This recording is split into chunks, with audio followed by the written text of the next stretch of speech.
좋아 보이는 것들의 유혹에 대하여. 요즘 어획량 감소로 금값이 된 오징어. 그런데 오징어의 두 눈은 색상을 구별하지 못하고 명암만을 인식한다고 합니다. 그래서 오징어잡이 배는 불을 환히 밝히고 조업합니다. 미끼도 필요 없는 빈 낚시로도 잘 잡힌다고 합니다. 환한 불빛을 보고 달려드는 오징어의 주광성을 이용하는 것이죠. 채낚기 기법과 환한 집어등, 이 두 가지가 오징어 어선의 핵심입니다. 오징어 잡이 배의 주변은 마치 여러 개의 태양을 두른 듯 어두운 바다 위에서 광명처럼 빛납니다. 어부들은 어두운 바다 수면 아래로 여러 개의 낚시를 다른 낚싯줄을 깊은 수심에 들이우고 오르락내리락 반복하죠. 그저 빛, 휘황찬란한 광명이 빛나는 집어등 불빛에 현혹된 수많은 오징어들은 수면을 향해 올라가다가 결국 낚시들에 걸려 잡히게 됩니다. 오징어 잡이는 자동 조이기보다 수동 조이기 쪽이 더 많이 낚는다고 하네요. 여기 광명 같은 집어등의 불빛에 마음을 빼앗겨 흔들려 버린 두 사례가 있습니다. 수지는 어느 날 소개팅을 합니다. 상대는 미국 유학생의 집안도 좋고 인물도 훤칠한 남자. 수지는 한눈에 남자에게 빠집니다. 그날은 둘이 클럽에 가기로 한 날이었습니다. 클럽 문 앞에 다다랐을 때 남친이 레스토랑에 휴대폰을 놓고 온 것 같아. 곧 가져올 테니 먼저 들어가 있어. 아, 그리고 이것 좀 클럽 DJ한테 전해줄래? 라고 말하면서 종이 가방 하나를 건넸습니다. 와인 상자가 들어있는 가방이었죠. 수지는 부탁받은 대로 했습니다. 하지만 그날 남친은 클럽에 돌아오지 않았습니다. 그리고 그녀는 며칠 뒤 출근하던 중 경찰에게 체포됩니다. 그녀의 체포 이유는 마약류 관리에 관한 법률 위반, 즉 마약 유통 혐의였습니다. 2달 사귄 남자친구가 부탁한 와인 상자를 클럽 DJ에게 전해주었을 뿐인데 말이죠. 경찰의 입장에서 수지는 마약을 운반한 마약 유통 혐의자였습니다. 종이 가방과 와인 포장지에 온통 그녀 지문이 묻어 있었으니까요. 중간에서 마약을 운반한 사람, 수지는 빼도 박도 못하는 위기 상황에 처해버렸습니다.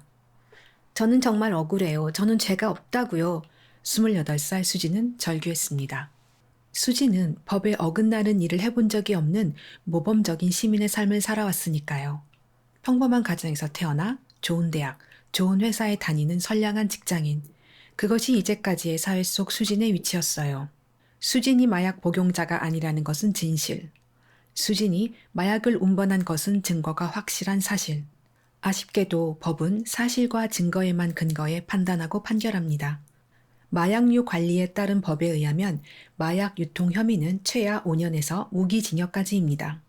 반면 단순 복용자는 초범이므로 사회봉사 몇 시간으로 선처합니다. 갱생의 기회를 주는 거죠. 모든 상황을 파악한 검사도 이 점을 인지하고 지리한 재판까지 가기 전에 선택지를 제안합니다.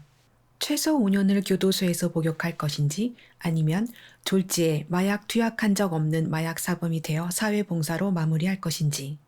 수진의 앞에는 2가지 선택만 있을 뿐이었습니다. 두 번째 이야기는 이렇습니다. 최지혜. 그녀는 30대 여성입니다. 그녀는 20대 청춘 시절 자신 인생의 성취를 이뤄내고자 한눈 팔지 알고 열심히 살았습니다. 그 결과 그녀는 변호사라는 사회적 지위를 성취할 수 있었죠. 그런데 이런 사회적 지위에 오르고 나니 연애가 더욱더 어려워짐을 느낍니다. 자신이 오른 위치에 상당한 남자를 만나기가 너무나 어려웠던 거죠. 그랬던 지혜는 지인의 소개로 한 남자를 만났습니다. 남자의 직업은 자신과 같은 변호사. 그는 여친과 헤어진 지 1년 정도 되었다고 했습니다. 훤칠한 외모의 소유자는 아니지만 만나서 말해보니 말도 잘 통하는 편이었고요. 그러다 보니 만남이 3번째를 넘어 이어가고 있었습니다. 남자는 여동생의 결혼 이야기와 조카 사진을 보여주면서 나도 이렇게 되고 싶다며 결혼에 대한 진지한 마음을 보여주었죠. 무엇보다 매너와 행동이 부드럽고 다정했고 비싼 가방도 지혜에게 선물하는 로맨틱한 모습도 보여줬습니다. 어느 날 저녁 데이트에 남자는 저녁 식사 후 한강변 차 안에서 지혜에게 결혼을 전제로 진지하게 사귀어 보자며 고백했습니다. 아름다운 글귀가 적힌 시집에 고백하는 글을 적은 선물을 건네며 말이죠. 어느 정도 사회적 성취를 이루고 난 30대가 되고 나서야 결혼을 해야겠다는 생각을 해왔었는데 이젠 정말 잘 될 것만 남았습니다. 그날 집에 돌아온 지혜가 행복감에 밤잠을 설쳤을 정도로 말이에요.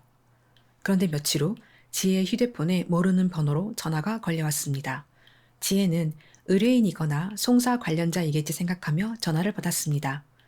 여보세요? 최지혜 씨 되시나요? 네, 전데요. 무슨 일이신가요? 혹시 누구씨 아세요?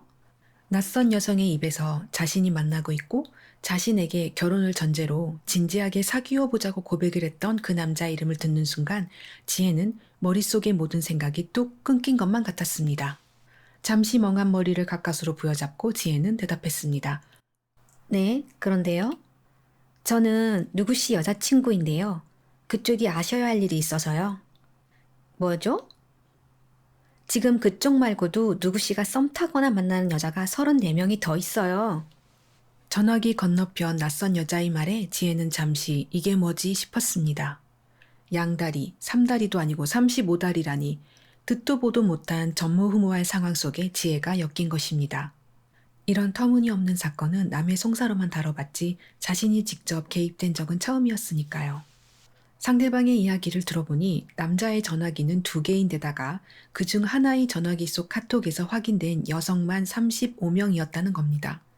3개월간 다수의 여성과 잠자리를 했다는 얘기였죠. 어이없고 화가 나서 지혜는 분노가 치밀어 올랐습니다. 밤새 뜬 눈으로 지새운 지혜는 날이 밝자 가장 먼저 산부인과를 찾아갔습니다. 혹시 모를 성병 감염 진료와 자신의 건강 상태를 확인하기 위해서 말이죠. 첫 번째 사례의 수진에게는 2달 만에 일어난 일이었고 두 번째 사례의 지혜에게는 3달 만에 일어난 일이었습니다. 이 2사례에서 다음의 2가지 사실이 제 시야에 들어왔습니다. 첫 번째, 좋아 보이는 것은 누가 보기에도 좋다. 그러나 좋은 것과 좋아 보이는 것은 아예 다르다. 자신에게 실제로 좋은 것과 보기에 좋아 보이는 것은 다릅니다. 천재든 평범하든 바보든 누구라도 갖고 싶어지는 것. 좋아 보이는 것들의 특징은 겉보기에 아름답고 화려하며 눈에 띄고 사람들의 열망을 자극하는 뭔가를 드러내고 있습니다. 우리 모두는 그런 근사한 것에 시선이 가기 마련이죠. 아마 근사하지 않았다면 우리 모두는 처음부터 눈길조차 주지 않았을 겁니다. 그래서 셰익스피어는 이런 말을 했나 봅니다. All that glisters is not gold. 반짝이는 것이 모두 금은 아니다. 여기서 금은 물신적인 금을 의미하지 않습니다. 실체를 의미하죠. 셰익스피어는 그런 반짝거림의 마음을 홀려 자신도 모르는 사이에 밑을 알 수 없는 심연에 빠지지 말라고 우리에게 경고하고 있습니다. 두 번째, 내가 살아가고 있는 것은 그 사람 자체인가 아니면 내가 소망해온 이상형의 투사인가? 인간은 완벽하지 않습니다. 내가 바라는 이상적인 조건을 갖춘 사람이 있을 수는 있지만 그 사람이 어떤 사람인지는 알 수 없습니다. 시몬 베일은 이렇게 말합니다. Love needs reality. 사랑에는 실체가 필요하다. What is more terrible than the discovery that through a bodily appearance we have been loving an imaginary being? 상대방의 육체를 보고 상상의 존재를 떠올려 사랑하다가 어느 날 자신의 상상이 틀렸다는 사실을 깨닫는 것. 그보다 더 가혹한 일이 있을까? It is much more terrible than death. 그건 죽음보다 더 가혹하다. From death does not prevent the beloved from having lived. 죽음도 자신의 상상 속에 사랑하는 사람이 존재했었다는 사실을 바꾸지는 못하기 때문이다. That is the punishment for having fed love on imagination. 그것은 상상으로 사랑을 키운 죄에 대한 벌이다. 시몬 베유는 오랫동안 이상형을 갖고 선망해온 나머지 상대방의 실체를 보지 못하는 본말 전도 같은 상황에 빠지지 말라고 우리에게 신신당부하고 있는 것입니다. 이제 시인 유하의 시로 마무리 지을까 합니다. 오징어, 유하. 눈앞에 저 빛, 찬란한 저 빛. 그러나 저건 죽음이다. 의심하라, 모든 광명을. 유하, 바람 부는 날이면 압구정동에 가야 한다. 가장 밝은 순간에 그 밝은 주위는 가장 어두워집니다. 밝음에 가려져 보지 못하는 것이 있을 수 있으니까요. 그럼 오늘은 여기까지이고요. 다음에 봐요. 안녕.